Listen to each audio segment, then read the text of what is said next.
Okay, I think it's working now. Let's see.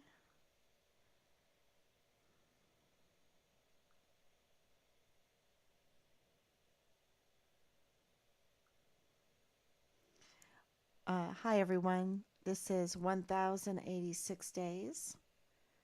1086 days, and I hope that I got all this right. Make sure I'm on. There I am. It's working. Okay, I had to go off and on again real quick. Can you hear me?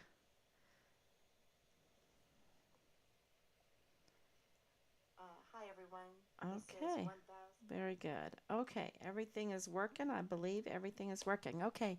Hi, everyone. Saturday night here. Saturday night was a very interesting day. We went to the movies. We saw The Sound of Freedom. And yeah, I'm going to give you my take on that. But I think even more interesting, should I say more interesting? Because we all know that there is child sex trafficking.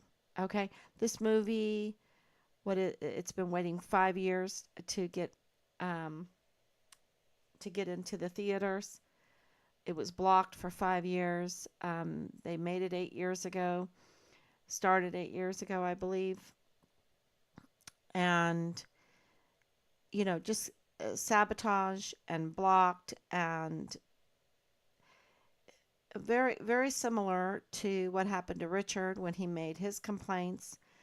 But we have 85,000 minors unaccounted for from the Fort Bliss Emergency Intake Center before it was shut down last month. And there is a problem. There is a pedophile problem. There is a child sex trafficking problem. There's a porn problem, and all porn is child sex trafficking. And why am I talking about this? Because Richard's case all started with him not wanting to participate in the child sex trafficking, child pornography, child sex abuse, Vanity Fair, that the sex cults that go on right there on Fort Bliss and in the military, to be honest with you, but really at Fort Bliss, of course, because the sister Siamese city with Juarez, Mexico. And, there is this shocking connection with so many in Richard's case that that has to do with the Church of Jesus Christ of Latter-day Saints, with the Mormons. And, you know, this is Romney area, okay? Um, Senator Romney's father was born in Mexico, in Colonial Juarez. He's one of the founders of that area. Um, and, and going upwards into El Paso and on the other side of the border of New Mexico. So Texas, New Mexico border, that area, and going all the way up to Utah. This is uh, shocking. We have the Farnsworth's name involved in Richard's case as a huge lead. And of this truck, that the truck is, I haven't mentioned it in a while, is this color. And there was a driver for that truck that has interesting connections. Um, and it had shaved handles, which means that, you have to know how to get in and out in order to get in and out because it doesn't have handles. And so it's custom made truck. That's still in the play of all of this. Okay. Just because I haven't mentioned it in a while.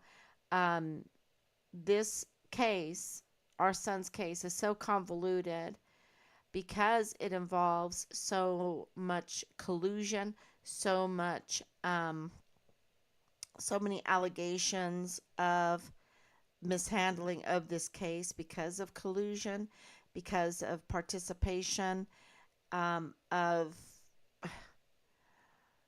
when it comes to pedophilia, child sex trafficking, those are still illegal, you see. And that's why there's a problem with it. Oh my God, there always should be a problem with it. But it's going on. It's going on as a huge, huge business. And I think that the biggest point that I got from the movie Sound of Freedom is that parents that want opportunities for their children are taken advantage of.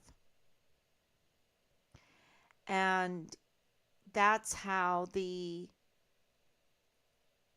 military recruiters, I'm liking them to what happened in this movie.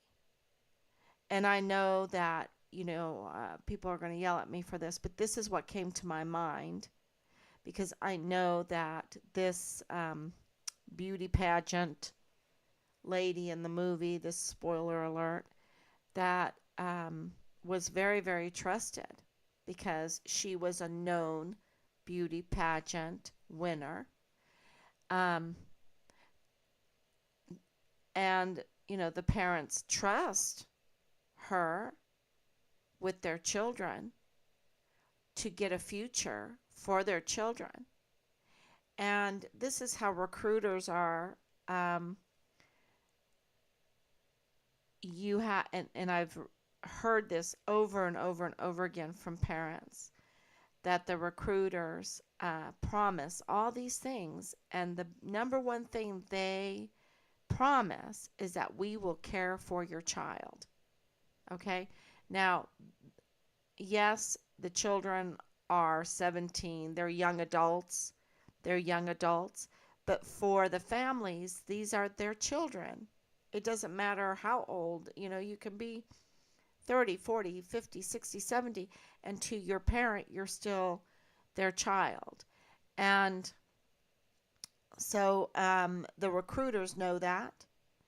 And I know from several, lots of them, families that I've talked to, this is the ongoing conversation, is how they thought that their child was going to have a future in the military and that they were going to be cared for, and yet they were raped, yet they were maligned, yet they were um, trained to suicide. They were um, so messed with that they ended up with PTSD, on drugs, alcoholics, not the same person. Always, I've gotten that back. They're not the same person. They're not the same person. They're not the same person in a very, very negative sense, negative way. Uh, that mentally harmed. And I just, that's what I was thinking of, is how, these young adults, these young 17-year-olds, 18-year-olds, they are told that they're going to get this training and this mentoring and that they're going to be cared for and that they're going to get enlistment bonus and, you know, but they don't tell them that they have sex cults that are going to groom them, that they are going to be raped, a very large potential of being raped. I don't care if you're a man or a female. It is more dangerous if you're a female, that the barracks are co-ed. I don't know if they tell them that. Whose bright idea was that anyway? I mean, that's like so bad, so bad. They should be stripped from the uniform and everything for thinking that that was a good idea and instituting it. But yeah, so I wanted to make that comparison So we know that we have child sex trafficking. We know that um, our cities have are worse now, right? Are worse now. But Pence, under the um, I guess the media, well, it was Tucker. Tucker was interviewing him, and he said that the cities and their condition is not a concern for him. He's not concerned about that. That's not his problem. It's kind of like that paralegal that said Richard's not his problem. The paralegal um, soldier. He's not my problem. That's between you and the army. Um, but yet we're supposed to have an army of one. We're supposed to have esprit de corps. We're supposed to have the Medal of Honor ethos. We're supposed to no soldier left behind in our training. And that is what the recruiters tell our young volunteer sons and daughters. And that's not what's happening. That is not the case at all. And so there's so many parallels to the Sound of Freedom that might not involve the child sex trafficking. Of course, that parallels what Richard was complaining about. And we did get a lead. We get lots of leads, okay? And this lead we definitely put up because we have um, proof from the CPS, from Belen, that Richard made CPS complaints. And we also know that Richard made CID complaints. And what this does is implicate General McConville. It implicates Lieutenant General Sean Bernabe. It implicates um, Lieutenant General Donna Martin. It implicates Major General Clem Coward. It implicates Brigadier General David Stewart. Um, and there's another general too that I always forget that was there. I think his name was White. Um, and I'm going to write all this down. And General Garrett, of course, it implicates them in colluding and uh, um, the the hiding. Let me get the right words. I have the list here of the right words. Oh, maybe it's on my other list. But it is really important to know that there was colluding in the most savage way against Richard to manipulate his files. And we know his files have been manipulated. We know his files have been sanitized from the Field Grade Article 15 in the chapter. Um, he was promoted twice, uh, and that was in a way. Well, we'll see. We'll see. We'll try to get the answer. We have an inquiry there, but to us, in our opinion, it was a way to sanitize what they had done to Richard um, for an inquiry. For a congressional inquiry, and we know that they have tried to attempted with us to persuade us that Richard committed suicide. There was a time for that, and then that kind of went away because absolutely it's hard to have committed suicide by dismembering yourself, right? Um, and putting yourself in different locations. I mean, did you make a deal with someone or what not? But they definitely wanted to go that route and try to manipulate things, in our opinion. And so, could this happen in 2020? Could this be the case in 2020? And could that happen to us? Absolutely. Here we are, Christian, that they don't like that. Um, they did not like that we were January 6ers, that we were there. Um, They did not like that we did not lockstep to the COVID, that we didn't want anything to do, even though we're very nice and um, but we had a hard time with COVID because we were trying to be nice to people, but still not participate at all in it. And they knew that. And the thing is Command Sergeant Major Jakovitz and Brigadier General Stewart and, according to Jakovitz, Clem Coward, uh, you know, it was all a charade. They knew it was a charade. And Jakovitz told us that they brought in girls during COVID, right? And I'm sure those girls weren't wearing masks. So could they get away with the level of treachery that they committed in our son's case in 2020? 100%. And that's why I kept harping on COVID, and people would ask me, what does this have to do with Richard's case? And I'm like, everything. Because this gave them the opportunity to commit a lot of crimes. And anytime there is an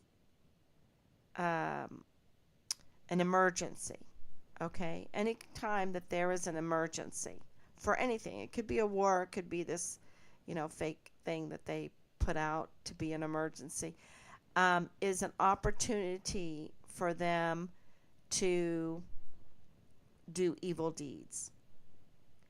And you learn that with the Sound of Freedom too. When there is a disaster, when there is an emergency, the pedophiles and the child traffickers call that harvest time. And so they absolutely know that, and they absolutely know that in the military. They take advantage of all of us in an emergency situation instead of defending us, right? Keeping a level head and defending us and defending the Constitution, the land, and the people. They turn on us and they betray us and they take advantage of us. And that's exactly what happened in 2020, because the DOD, okay, the Department of Defense, that means our military, they're the ones that led the charge in betraying us. They're the ones that paid CVS and Walgreens they're the ones. And if you went on post, you absolutely knew that that was the truth. It was so much more tyrannical on post and off post. And they're supposed to be the ones defending the Constitution. They're the ones that are supposed to be defending our Bill of Rights. And yet it was way more tyrannical, way more coercive than when you were off post. We drove up to a post when we lived in Sarasota, and we were like near Tampa, and we were like, what in the world is going on? We got on post and we turned around and left. We left. It was awful. And so we really felt so bad for what Richard was going through there at Fort Bliss, what our soldiers were going through on their post during this whole time.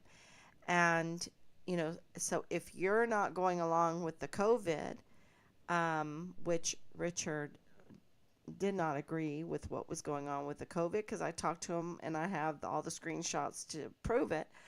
And then to not go along with the child sex trafficking and the rape of a 7-year-old in the Lonnie Hart's bedroom by multiple members of the family, and First Lieutenant Dallas Hart being complained about by his mother. His mother's telling, the CID and the FBI in a report that was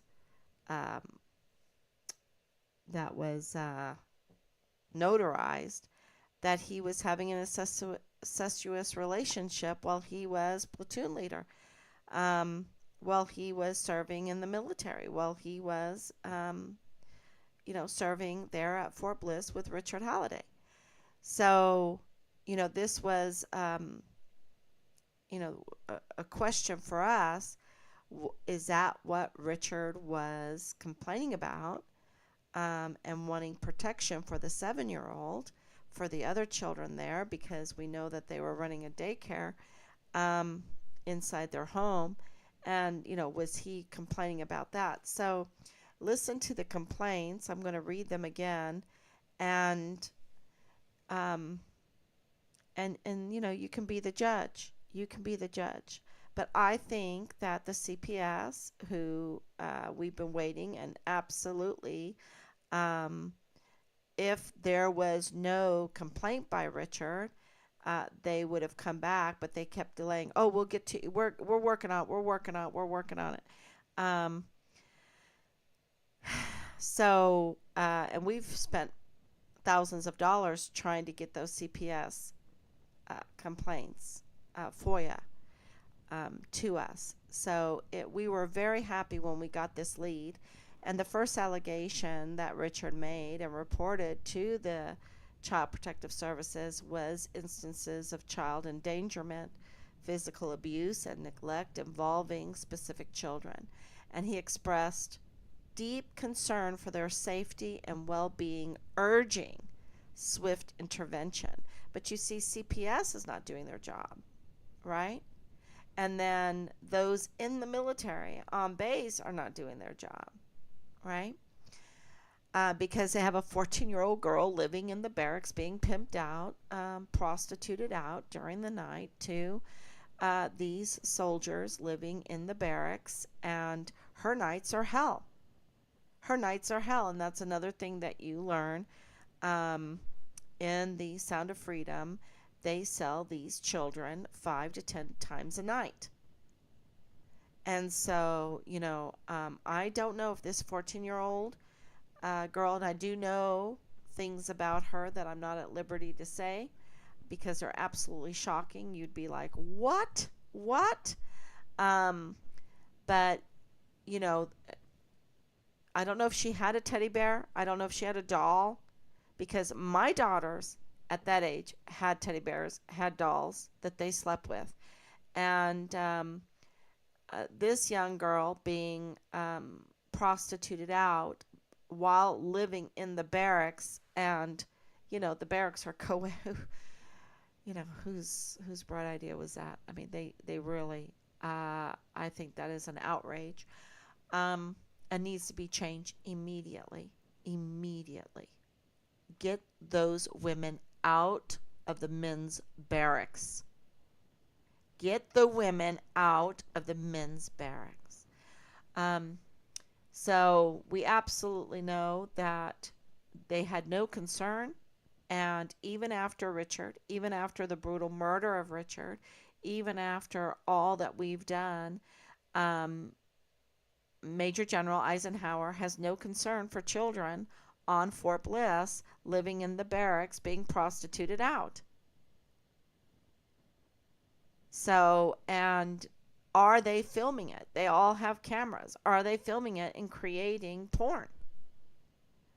Because then they have servers, and this is something we've been told by several people. They have their private servers, and they put all this porn on the servers, and it gets airdropped. It gets airdropped. And that happened in Jacksonville, Florida, in the schools, that porn was being airdropped to children attending the school to their phones.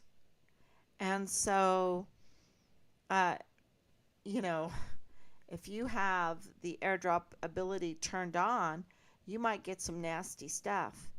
And, uh, you know, I'm not saying turn off your airdrop. I'm saying these predators, these perverts that are doing this, they need to be arrested. They need to be tried in a court of law. There needs to be evidence brought against them. There needs to be, a fair hearing, and they need to be sentenced.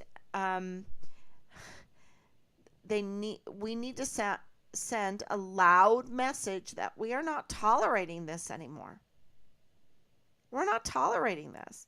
And the very people that we entrust and fund to defend us against this kind of nonsense, this kind of crime, are involved, have been compromised.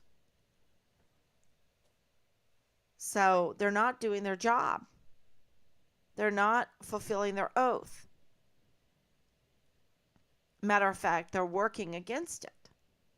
So that's the first complaint that Richard had. And the second complaint, and we have the dates now of the complaints, which is really handy. So the second is Richard reported allegations of criminal activities, including child exploitation, trafficking, and drug-related offenses. These complaints implicated individuals. He named names believed to be involved in illicit activities that posed a direct threat to the safety and welfare of children. And I have the map of what I believe needs to be investigated to over the border to these child orphanages and child shelters, right? So that needs to be, and there was just one arrested just recently right there in Juarez, and I think it was just a few days ago. So if you have that information, please share it. The third allegation, and that's interesting too, the date, is Richard expressed frustration and the lack of intervention and action from CPS regarding his previous complaints, and he emphasized the urgent need for immediate attention to safeguard the affected children and address the alleged criminal activities. So I thought that was an important piece of this lead that sheds a lot of light on what happened. Now, this all needs to be verified, and CPS can do that, CID could do that, General McConville could do that, and yet they remain silent through this all because they're so implicated in trying to falsify and get the narrative out that Richard committed suicide when they had all the evidence of foul play, including his remains and hiding his remains. Now that is an allegation, and we have a lot of information to back up that allegation, including CCTV footage of Nadal Baim, the father-in-law of Lieutenant Colonel Bradford Bugado, in the G3 of the 32nd ADCOM. Okay, not just any office. This is the G3. This is operations. So we have a lot on record to corroborate the leads that we put out. So I wanted to play a little bit of Tucker because I just feel like it is so important. I'm trying to think of which one should I play because they are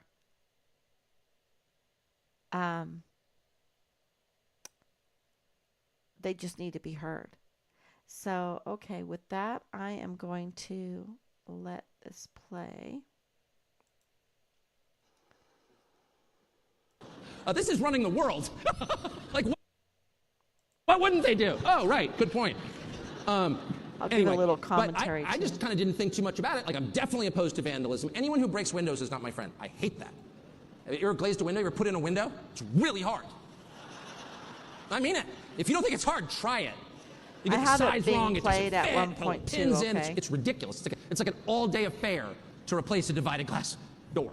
Anyway, so I don't like that at all. And I said that I don't like it. And within like about an hour, I heard people say, well, that was a racist insurrection. And I was like, really? I didn't know race had anything to do with it. I didn't heard one person say.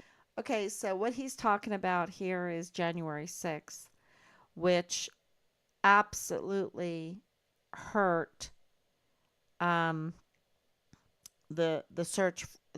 case for Richard, because if you were anybody in any position, even Senator Cruz, of course, Senator Graham, they were all like, this is an insurrection. And we're like, that was not an insurrection. We were there.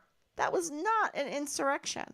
And I really love how Tucker puts it, that some people committed vandalism, which, we would agree with that. That was definitely, but there was not the security there. It was a security breach, just like with Richard's case. And then the narrative afterwards was so twisted. They did not tell the truth. And the way Tucker puts it, is that we're the ones that carry the pocket constitution. And lo and behold, let me see if I can reach it. Lo and behold, that struck okay, I just messed up my camera a little bit. Okay. Lo and behold, we carry a pocket constitution. And he goes, these are the people that carry a pocket constitution. They want to assert their rights, and they were called domestic terrorists because of that. And it just rang so true to what my Oma had experienced during the Dritte Reich in Germany, that if you didn't lockstep to a certain narrative, that you were like an enemy of the state. And that's exactly how they treated us, and how this really gave them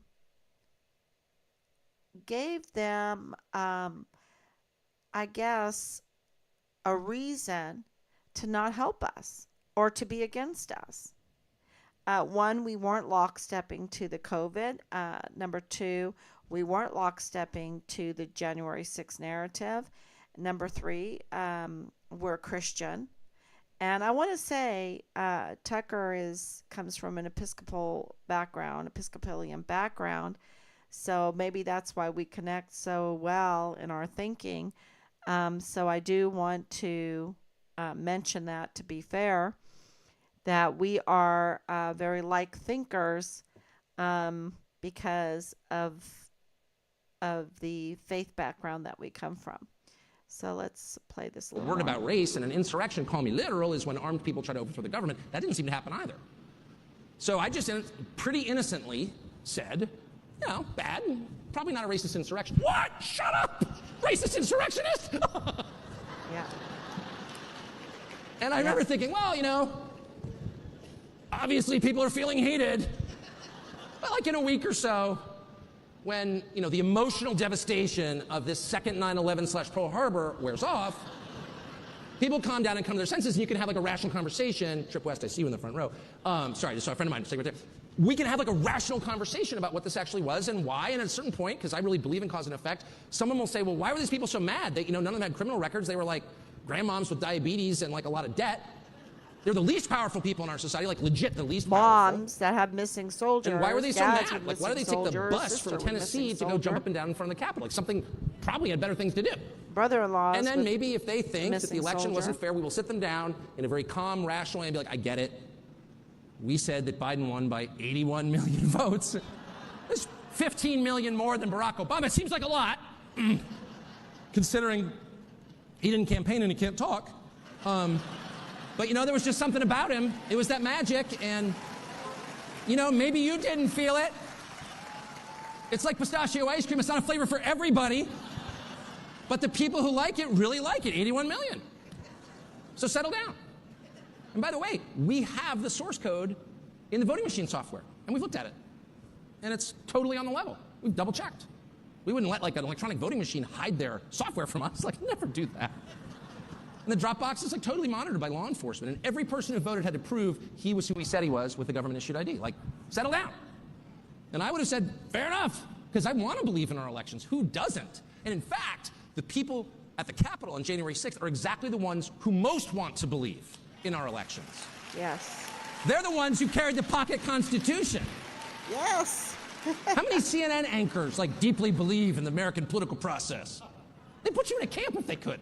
Shut up. They have no interest in the process at all. But the people who really believed in it were naturally the most shocked and the most upset to believe it wasn't real.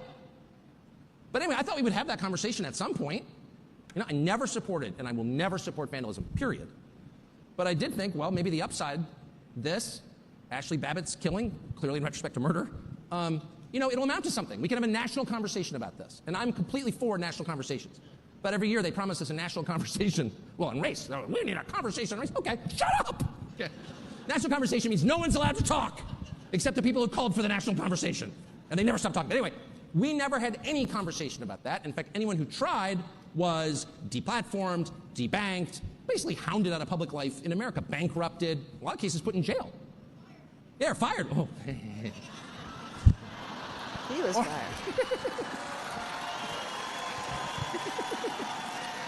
Pretty funny. Anyway, excuse me. Yeah. Okay, so I thought that was so true. And of course, with our case, you know, just trying to get into the crowd to give out prayer candles. And look, when I listen to a video, I normally speed it up so I can get through it quicker. Just because my time is so limited. So if he seems like he's hyper, it's because I have it on 1.2 speed. Sometimes I listen to it even quicker. So, yeah, that was the first one. Let's get this. Doing that on purpose. And you should probably look around and ask yourself, what are the topics that no one's even pushing back on? What are the topics that their response is so ferocious that people are like, I don't want to deal with it? One of them is the war in Ukraine. Another's COVID. And, of course, the third is January 6th. And you have to ask, why is that? Well, it's not by accident, trust me. There is a reason. So, what'd you say? I don't know what, you know what, the thing about that story, it's just a mystery to me. No one was more shocked than I was. Are you serious? In the Biden White House, somebody left an 8-ball of cocaine in a public. I was like, I said to my wife, it's just not in character, you know? I just don't believe it. It's clearly a setup. I went right back to Marion Barry and I was like, somebody set you up. I'm serious. It was, you know what I mean? It was like, it was so, I'll stop with it. That was my favorite story of all time. Because it just explains all the behavior. It really does. I mean, I worked in the media business for my whole life, so I know what the behavior looks like. But it's like crazed and grandiose. I've got a plan. You're not going to believe it. It's unbelievable. It's going to totally work. What we're going to do is we're going to totally rearrange everything, okay? We've been doing things a certain way for a long time, okay? And it's worked, but I've got a better plan. And that's their entire approach. Is that General McConnell? Is that General Barrett? So if I can just give you one piece of advice. After 27 years in the television business, don't trust a man with numb gums. Major General Eisenhower, you know? Crazed like, oh, you mean there's foul play in Richard's case? Oh, no, I got a better idea. We can't do that. We can't do that. We can't do the justice thing. We can't do our duty thing. We can't do honor and integrity thing. No, we've got to do these sex cults. We got to protect our sex cults. We got to protect our pedophiles, our child sex trafficking. Yeah. So, yeah, we got to. You mean defend our Constitution, defend what's right? No, no, that's a boring plan. Absolutely. And this one is long, so I'll probably go. Smoke machines are so affirming. Wow, this is. It's. Thank you for having me. This was such a great speech. It's funny. I was just standing. First of all, may I say, go Megyn Kelly. I mean, that was awesome. Thank you. It's pretty. I don't. Thank. Are a group that I despise on principle because they tend to be soulless and have kind of barren and sad personal lives, and so they spend their days trying to win affirmation from people they've never met. It's pathetic. But in real life, no, it's true. They all have alcoholic or abusive fathers to whom they're trying to prove something. But in practice, in person, I mean, they're all super charming. I mean, there's not a politician in the world who's not charming. That's why they went into this business. It was either that or selling cars, and this was more lucrative, so they went into it. So I like almost all of them when I meet them, and you can't not. They can talk about anything. They've mastered the sort of shallow small talk over coffee, which I definitely appreciate. That's an acquired skill, and they've worked hard at it. But I have to say, after spending all day with them, I learned a couple of things which I think may be relevant to you and to the country. And a couple of things, and I don't want to attack anyone on personal grounds or by name. It's tempting. I will say it's tempting. Whoever said do it, you're the devil on my shoulder. Do it!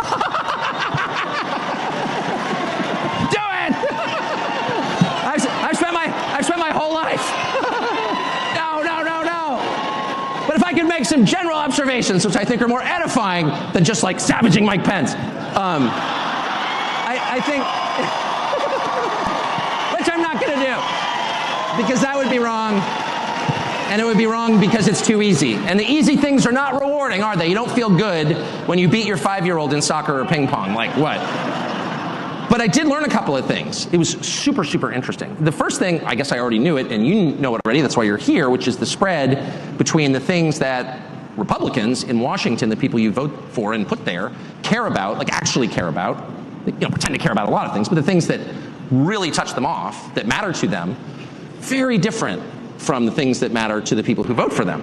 And you kind of thought that would change, because we did have an event several years ago where Republicans elected a guy basically on the promise to blow up the Republican Party, and you thought, that would get their attention.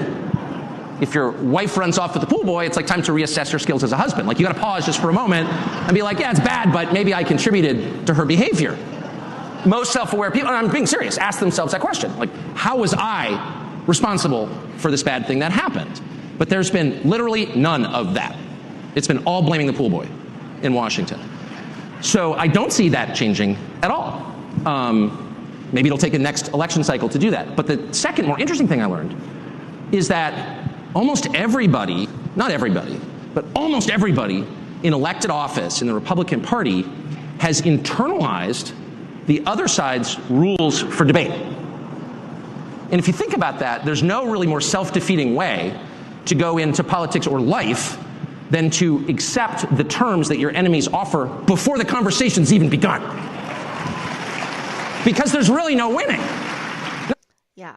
So, and I wanted to expand on that because this is exactly what has happened in Richard's case that has been exposed, is that they have thrown away the Medal of Honor ethos, conversation, the training of it, the Army of One, that training of it, the have your battle buddy 6, that training of it, and we saw that in Jay Pollin's comments. That was very clear. We saw that with the paralegal. That was very clear. We saw that with Captain David Park. That was very clear.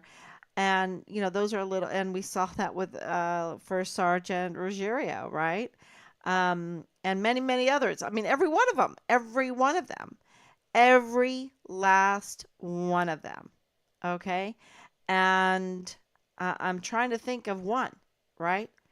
Um, but what is really devastating is these seasoned leaders that have spent their life in the military that know better, such as General McConville or General Mealy or General Garrett, that know better, and they are totally compromised. You see that because they've accepted the enemy's terms already, uh, before they're even defeated. Okay, we still have a military, we still have a country, and yet they have accepted the terms of the enemy. And that's why it seems like this Trojan horse, um, in our military, that it's been infiltrated. But what's happened, and I thought that this was a really great point that Tucker made, and there's so many great points, is the acceptance of the enemy's terms before before there's even a battle, right? Before there is. Um, so, uh, and those terms have created these allegations of collusion, um, between, I will say, because I have a lead, I have, I have a lead of all this information, y'all.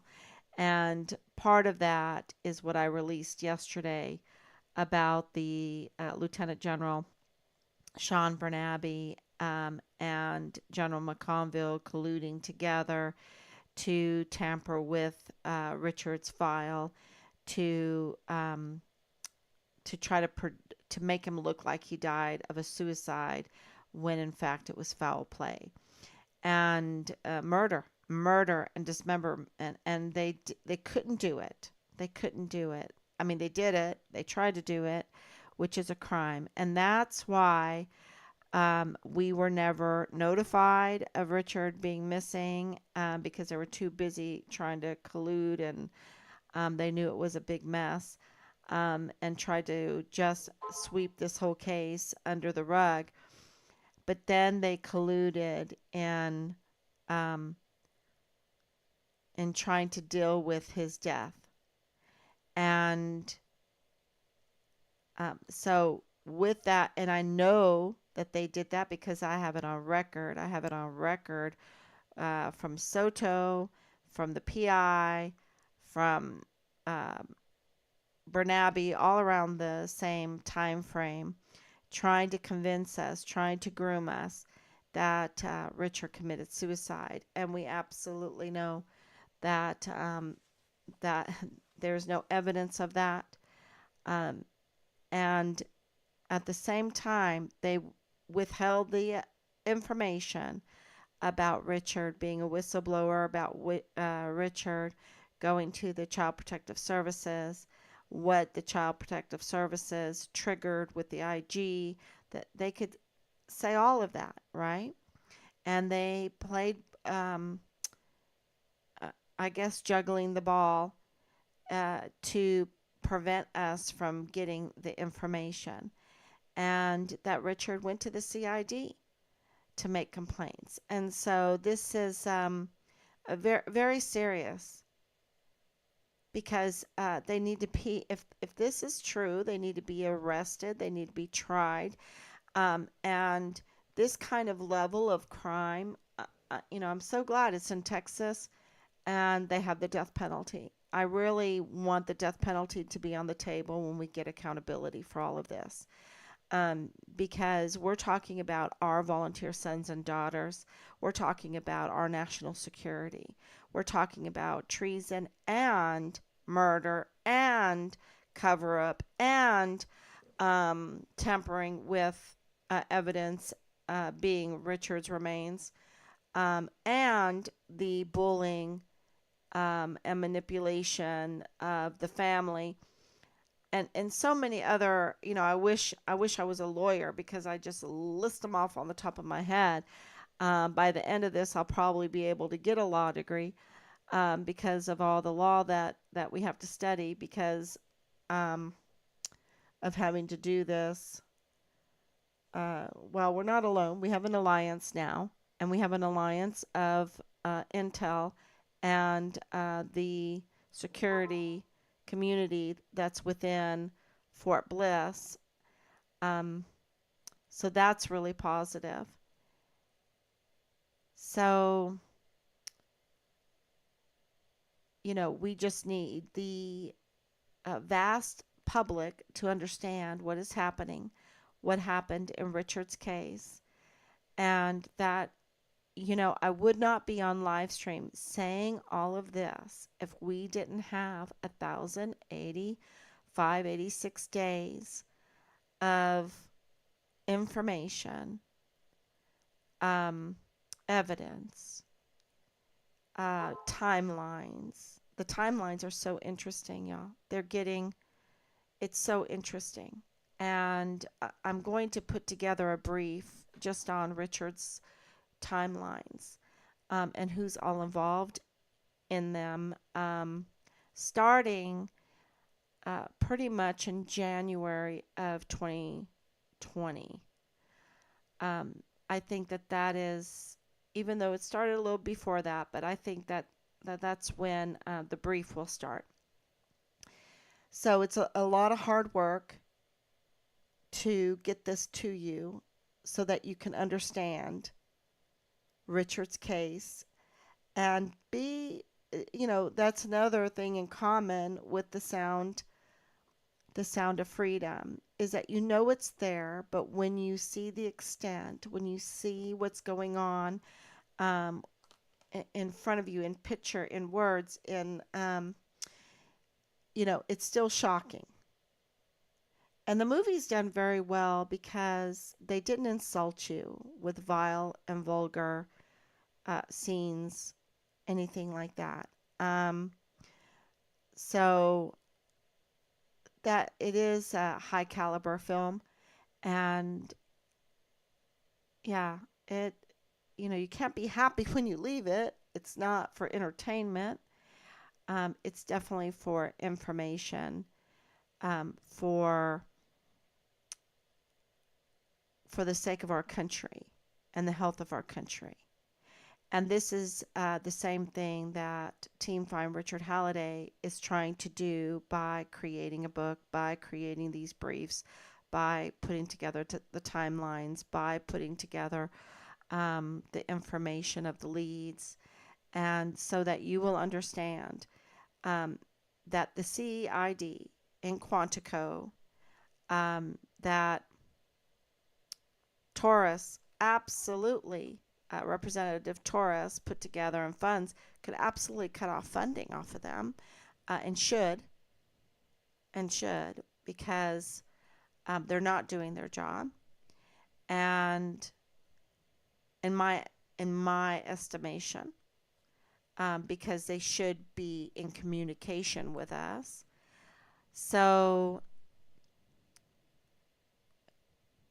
people need to know this, and we're transparent about it, even though sometimes it doesn't do us any good to be transparent, because of the censorship, because of the shadow banning and things like this, and also the retaliation, the vile, vulgar, the whatever. That's all they have, is the vile, vulgar. That's all they have. And it just, whatever, whatever, go to hell, because I'm not going to stand next to, uh, in my country, and tolerate the vile, vulgar. Okay, and let it destroy the future for our children. Let it destroy our military, our volunteer sons and daughters. Let it destroy our cities.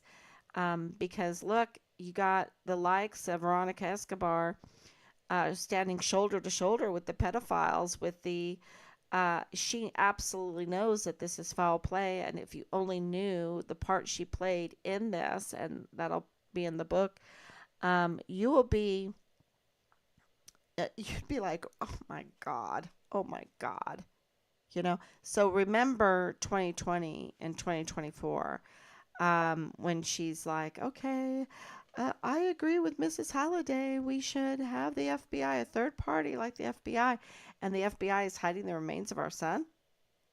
I mean, the FBI is hiding the remains of our son. And she doesn't know that. She doesn't. Come on. She was a judge. So, and the part that she played after that, um, it is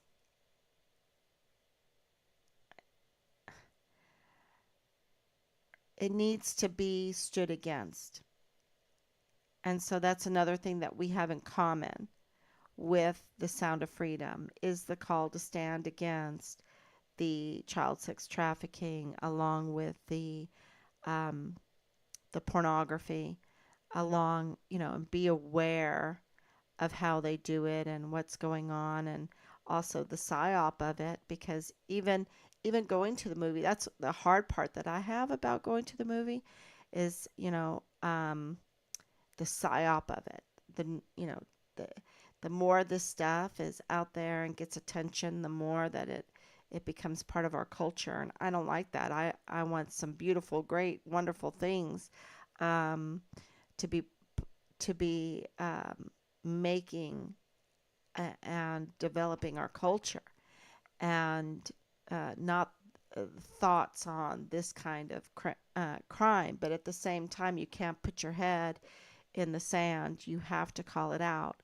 So it is a fine line that you have to walk. And so this, with our son's case, um, that started out as, oh, we want to work with the military, we want to work with the CID, we want to work with all these people that want to help us. We want to work with these 15 plus agencies to help us find our son, to give us the truth, right?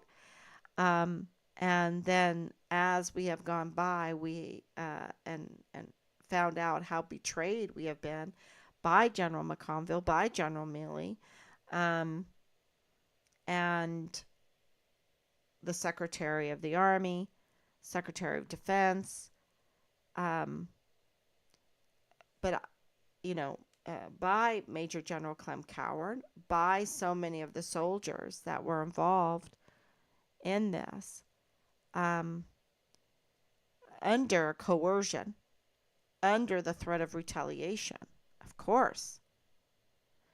So, yeah, we definitely have to stand and call this out.